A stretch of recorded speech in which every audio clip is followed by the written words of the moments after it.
Mike Pompeo, the U.S. Secretary of State, was in Germany recently, and he said the Europeans need to look at Huawei differently. There is a risk in that company, and he argues Huawei is not being truthful. What do you say to that? What is such divergence over the same company in the way you approach it? Well, we start from perhaps a slightly different experience, slightly different starting point. There is more Huawei on the ground across Europe than there is in the US. And that's been the case for some years. So a number of the member states have got quite a lot of experience working with Huawei.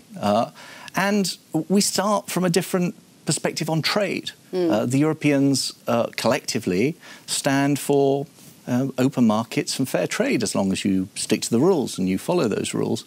So it's quite difficult for us to mix national security and trade policy, and it's quite difficult for us to reach for anything that looks like a blanket ban. But with those starting points, I don't know yet where we're going to reach in terms of a conclusion. We have started a process in Europe where we're going to work together over the next 6 months to analyse the risks collectively for all the European countries, look at the possible measures that could be taken to manage and mitigate those risks. And at the end of the process, we're going to reach a conclusion before the end of the year. And we've said right now at the beginning that we do not rule out at the end of the process that some products, some services, some suppliers might be deemed to be unsafe. And at this point, just to make it very clear, there is no evidence that would suggest to you that this company operates on behalf of the Chinese authorities. There's any risk of spying, because one of the things they did say is we could sign a non-spying agreement if that makes you feel more comfortable. Is there anything that you've seen that makes you concerned? So we're bringing the experts together from all of the member states who work on cybersecurity, and they're going through an intensive process right now, as I've said, that's going to last for some months. They're looking at technological risks. So how secure is this stuff? Are there technical risks that we need to look at that might or might not be possible to be mitigated? But they're also going to have a look at the legal framework, not just for China, but for any third country supplier. What is the legal framework that they operate in, and does that give rise to concerns?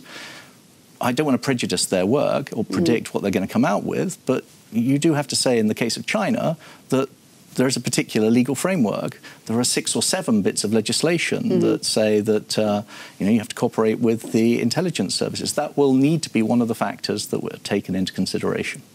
And I know you've said you have to keep trade and security separate, but President Trump has said in the US-China deal, Huawei should be a part of it. Do you worry that when it comes to Europe, he may argue, well, no tariffs on European cars, but do not use Huawei?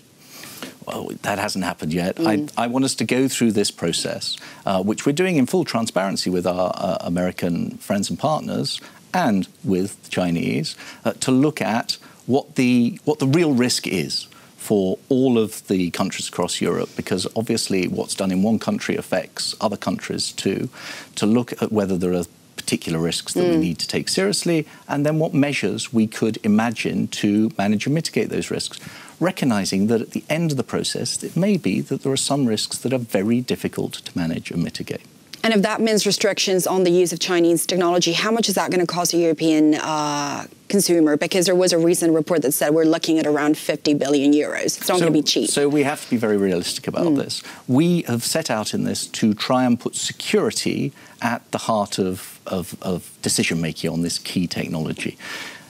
When we did 2, 3, even 4G, it was primarily about cost and price. Now we're saying, because it is such a central technology, that we also have to take account of security in these decisions. It doesn't mean that it's cost-free. So we are going to have a discussion about the economic fallout. There are reports that not only would it cost a great deal more if you excluded all Chinese tech, if it were possible to do that, but it would also make rollout much slower, with knock-on economic consequences. Those are factors that will have to be taken into consideration. And do you think European governments are aware of this? There will be a price to pay for security, and that is clear as day, is a business reality of it. So that's why we're having this discussion. all of the member states have bought into it. All of the member states are being represented in the working group that is going through this, and it's being dealt with in council as well, so at ministerial level. I don't think there's any lack of awareness. Indeed, the US administration have made sure that everybody is very aware of the importance of this subject. I have to ask you a question about Brexit because, well, you're British, but you've made a career here in Europe. You know very well how the institutions work. When you see or hear potential Prime Minister candidates like Boris Johnson come out and say, I may walk out of the negotiation, I may not pay this divorce bill, does that mean, is that a credible threat at this point, or do you think it's just like bluff? The Europeans have seen this already for a long time now. Well, you're probably asking the wrong person. I'm here to do the security issues. I have a colleague in this building, Michel Barnier, who you've probably interviewed, who does the negotiations. He's a pretty doughty negotiator. I think that Europe's quite good at doing negotiations.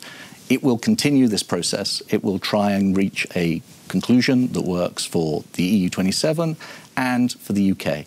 On security matters, I think it's really important that we reach a conclusion because the threats, the challenges that we're talking about, the challenge of 5G, but also threats from terrorism and other cyber threats, are best tackled when we work together. Can you do that if there's a no deal? Well, we're going to try and find a way of preserving the best possible, closest possible security cooperation, whatever else happens in Brexit. Precisely because those who are trying to do us harm aren't targeting necessarily one country or another country. They're targeting our way of life and our values, and those are shared.